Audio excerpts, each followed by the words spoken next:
Hello, hello, and welcome to Pique My Interest, a podcast dedicated to creativity. My name is Scoob Decker, and I am an artist and your host. PMI is an exploration in meeting some incredible artists, learning about their craft, and exploring what makes them create. I am so honored to be a part of the management team and cast of the national tour of Hairspray, which has allowed me to work with some amazing artists. But at the center of it all is the important directing team. I was able to snag the associate director for this stunning show. Leonard Sullivan is an enticing ball of energy that encourages you to push yourself while staying true to the art form. He invites you to understand your gift and how that contributes to the overall creative process. This episode was recorded in December 2023 in East Lansing, Michigan. I hope you look up their work and your interest is piqued. I hope you're having a grand day, and please enjoy this week's episode I've titled, Broadway Isn't Going Anywhere.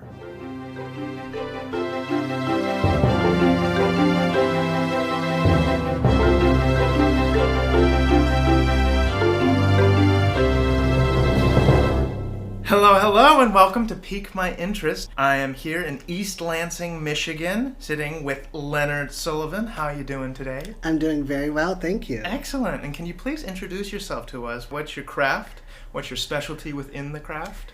My name is Leonard Sullivan. I actually hail from Detroit, Michigan, suburbs. I'm the assistant director to the Hairspray National Tour. I also am the vacation swing for the Book of Mormon on Broadway. And occasionally I'm an event manager for Carnegie Hall. So I'd say your craft is theater. I would say my craft is theater, but with theater crafts, you develop other gifts as well. So I'm a great party planner. Fantastic. And what makes your work different than others within theater? Well, I think because, everyone's not a monolith, we're all sort of different. I think mine spurred from being a swing. And from being a swing, I became a dance captain.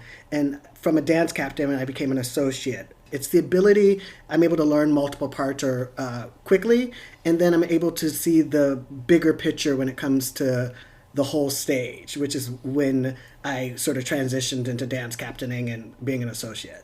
And for those unfamiliar with swing and dance captain, can you explain what those are? Sure. So a swing is someone who's able to swing in and out of multiple roles. So in Book of Mormon, by the time I left the tour, I could play 8 different tracks in the show at any moment. With the COVID Broadway restart, sometimes I'd get called at 10 o'clock in the morning to come do the 2 o'clock matinee. And then dance captain is someone who is a part of the choreography department that maintains the dance numbers, make sure everybody's on their numbers, on their lines, and are doing the choreography the way the choreographer had intended. And what's your background? You said you're from Detroit. What's your education? Did you go to school around here? I did. I went to Western Michigan University in good old Kalamazoo, Michigan. I majored in musical theater and I minored in dance. And after I graduated, before I even graduated, I auditioned for a show in New York while I was there for my showcase, my senior showcase, and I booked a show called Red Hot and Blue at Paper Mill Playhouse, and that's what moved me to New York. Fantastic. And what was your upbringing around here that inspired you to become a creator?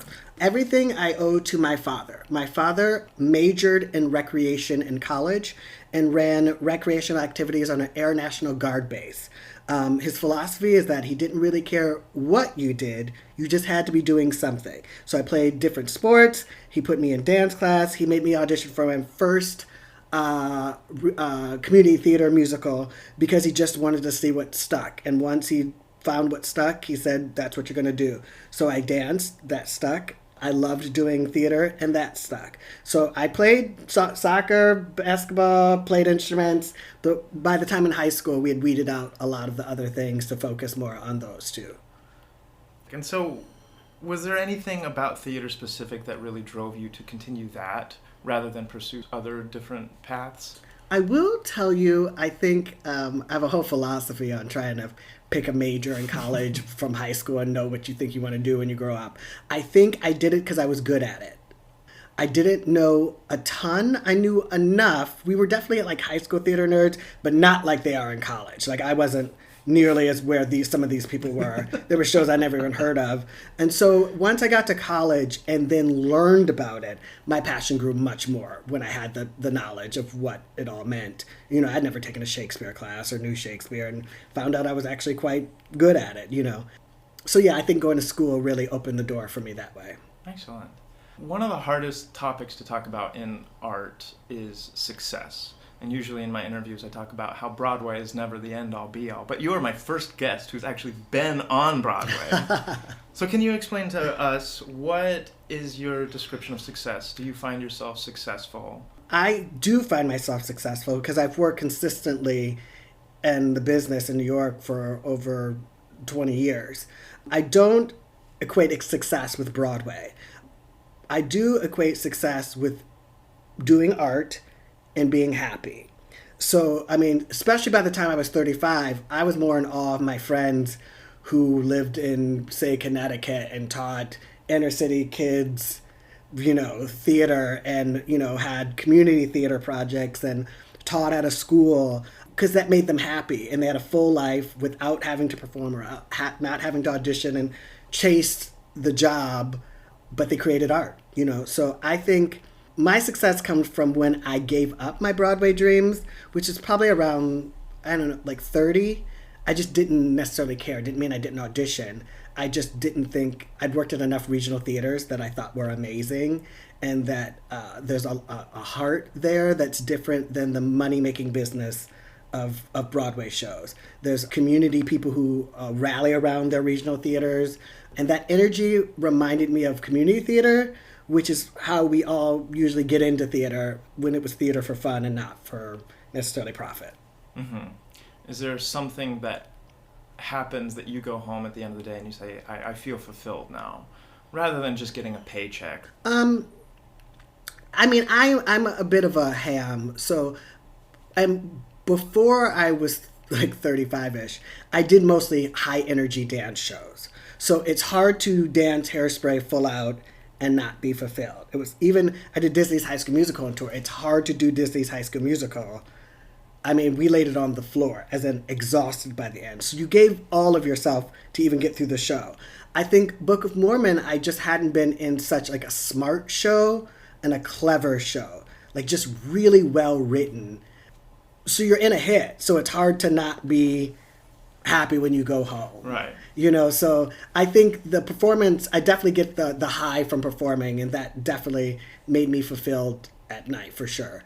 I also like to travel. I spent most of my career on the road. And so I find that who is lucky enough to get to do art and get paid to see the world? There are not many jobs like that, and I've never taken that for granted. And I loved being on the road. Mm-hmm. Do you find a difficult balance between that satisfaction of doing the high energy show and being art? Because I mean, you're out there and you're exercising, you're working out, and by the end you're just exhausted and want to drop on the floor. Do you find that hard to make that creative and make that artistic? Oh, not at all. Because in between the dance numbers is great storytelling that has to be done. So you have to do the work and finding the moments new, finding the moments fresh. If you care, you'll do the work so that it never becomes boring. And it helps, I think part of the reasons I like being on tour is because it's a new theater, it's a new space, and it's a new city. So these people, there's a lot of opening nights, so it's like these people are excited to be here. They're here to see this wonderful show, so you give it your all. So I've never had trouble making it art because there's an arc in the play for you to find. I hope you found in rehearsal, so that you know your journey, so that you're still, striving for that journey even when you've done the show for a year. Mm-hmm. One thing that baffles me is that Hairspray has been on Broadway or on the road for over 20 years now. How do you bring that creative energy, that spark that I've been in rehearsals with you. You bring this amazing energy that you just want to work with Leonard Sullivan. Oh, thank you. And I want to know, how do you bring that after something that's been going for 20 plus years? Well, what's lucky is that I didn't do it for 20 plus years, so I think the idea of, I've been with this company for a year and a half now. So it hasn't been too long, and my job is often to teach new people the show. So I think the artists I get to work with, I think this show has a lot of young actors, so I think working with young actors is really refreshing, really fun, and feeds the energy you usually need in order to get through the show. I mean, this cast was making TikToks every 2 seconds. You know what I mean? They just had a great, fun energy about them. So that helps. It's the people that helps. Now, the story is so important. So that also makes it easier to be a part of a show that's really, I mean, for 20 years broke the barrier on acceptance on so many levels, whether it was race, size, age, all wrapped into a musical comedy. I think that's astounding, and the show is incredible that way. So that also helps to keep it going. It's unfortunate that some of the topics are still problems we're having, even though the show was written about the 60s, movie made in the 80s, Broadway show in the 2000s, new movie in 2000s, and it's still relevant. So that's unfortunate, but important for the next generation to learn where we've come from. Excellent. So material is definitely such a huge, important aspect of that.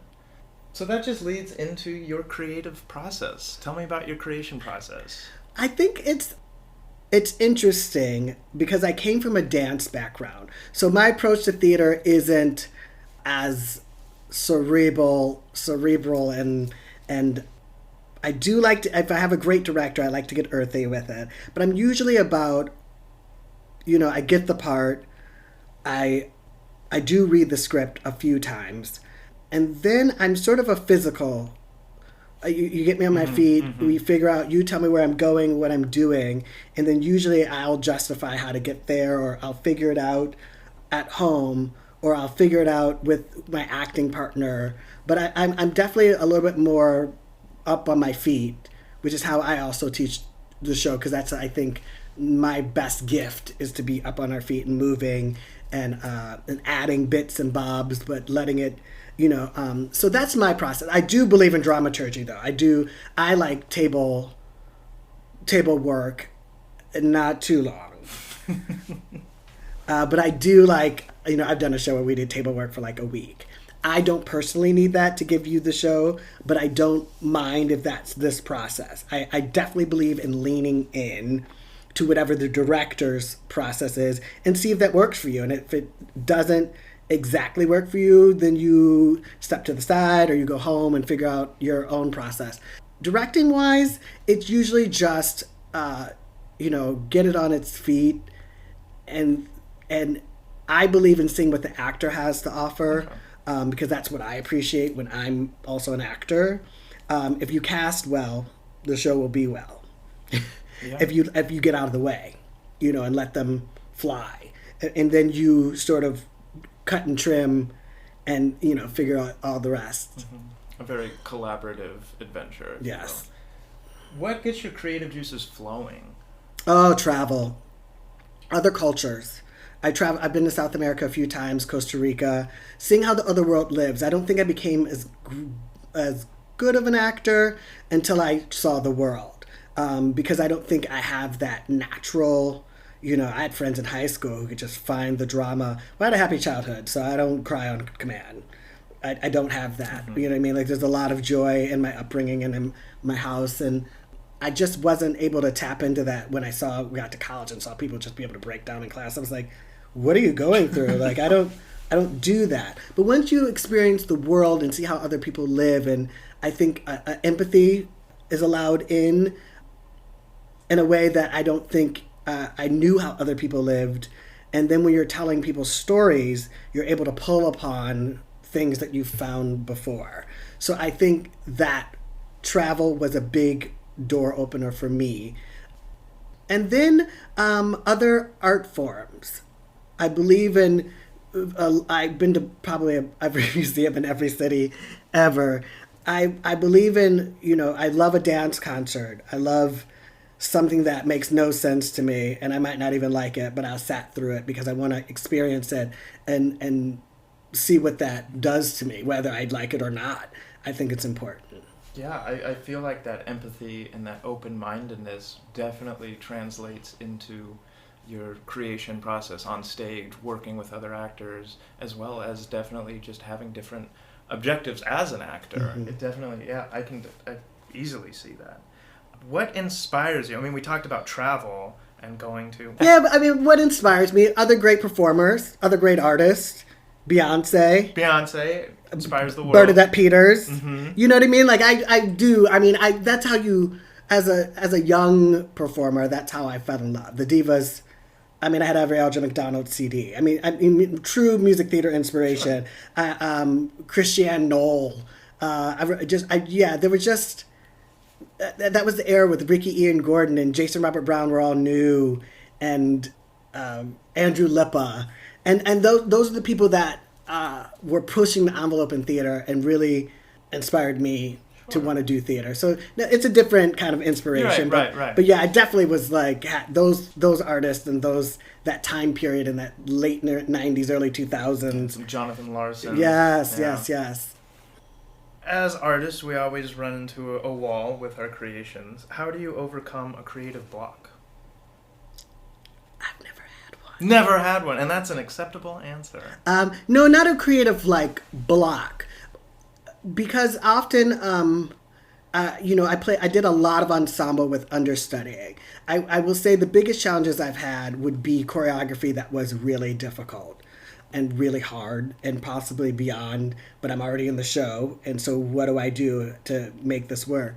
And I grew up in a dance studio where we did it again and again and again and again. And so I just rehearsed. I will say being the swing for the Book of Mormon was the hardest thing I'd ever done. I was already in my mid-30s.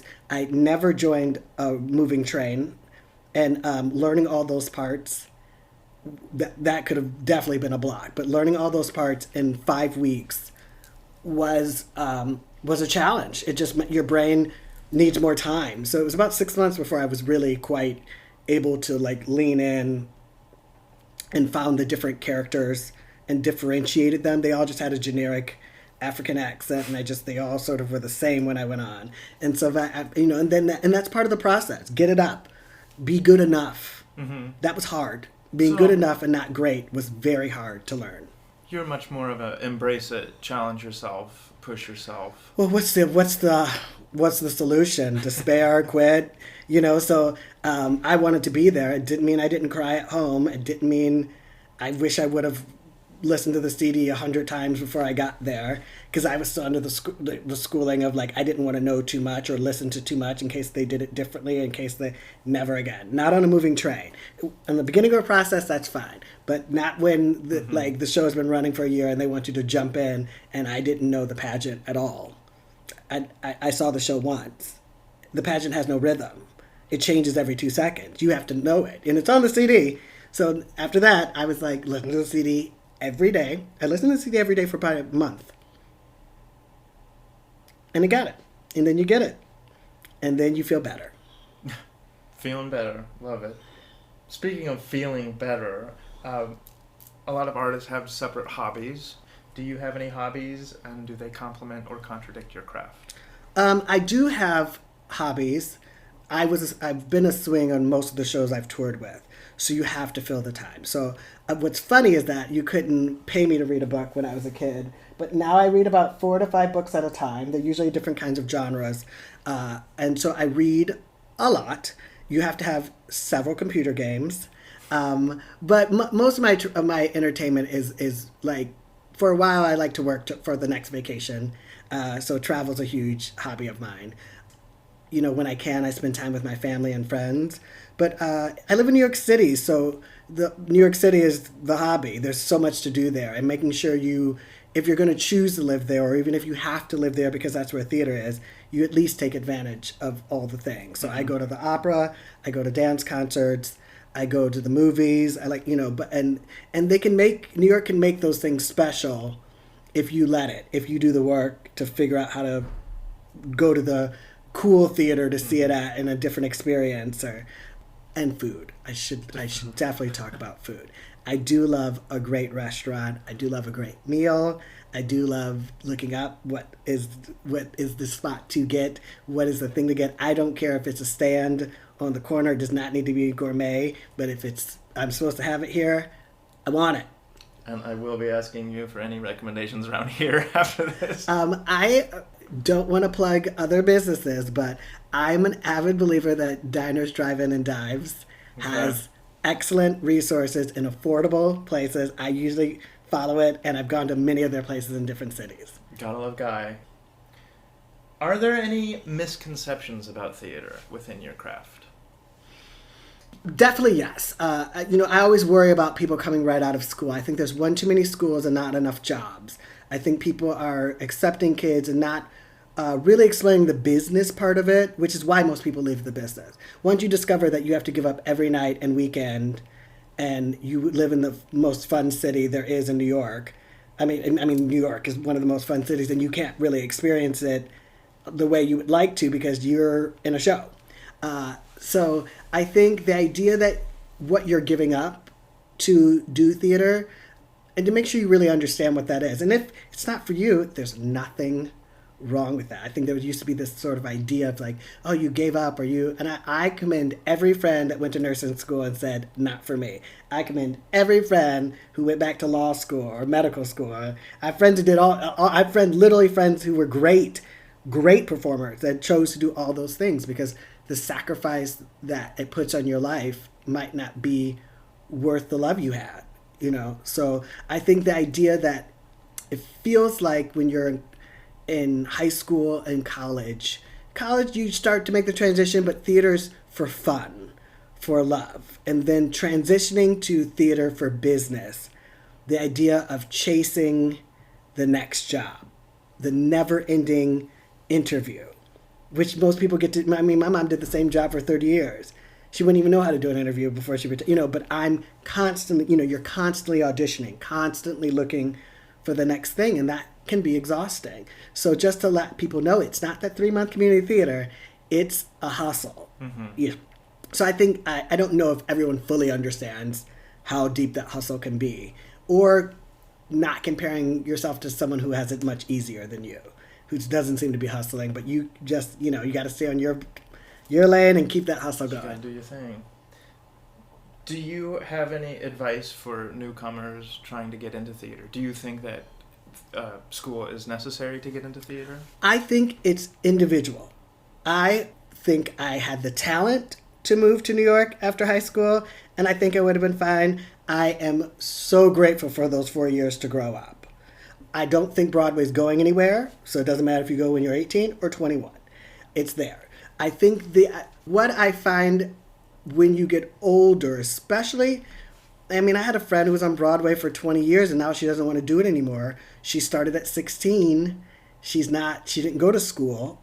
She's going to be fine. But teaching at a university, anything like that is not available to her. She'd have to go back to school, as a freshman in college. So I think it's just nice to have in your back pocket in case this doesn't work out or the world changes. Nobody could have told you that COVID was going to come.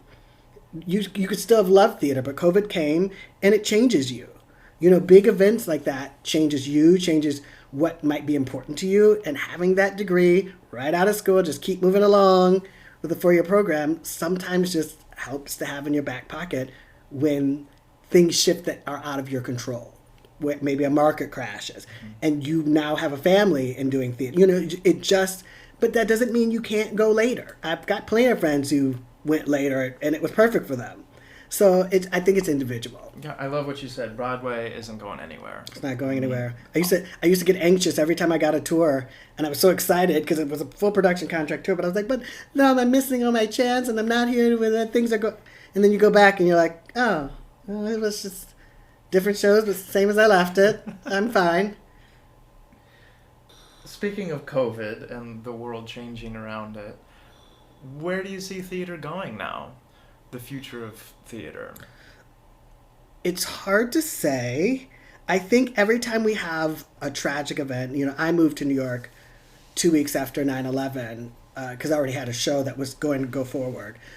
A lot of those artists that I said inspired me, we lost some of them, their momentum, And a show like Mamma Mia, which I'm not hating on Mamma Mia, saved Broadway. And then once it did, became the birth of many jukebox musicals, many feel good, because that's what we needed. And a lot of the deeper shows and, sort of went away. So I think post-COVID, also in a new era of, a lot of movies now being turned into musical theater. Plays a long time ago. We lost plays to movie stars a long time ago. There's a few really good actors who are allowed to be in plays, and the rest are movie stars. So that's where that, I think, dramatic or plays or comedies are. But, I'm looking forward to the diversity that's coming to theater. Very different than when I started. We had Aida, The Lion King, and then you could be what I like to call the raisin in the milk, and a bunch of shows. Whereas now, there's so much diversity in, sexual, how you identify, how you race. I think we still have a long way to go about size, but we're getting there. So yeah, the future music theater is hard to predict because the world is hard to predict.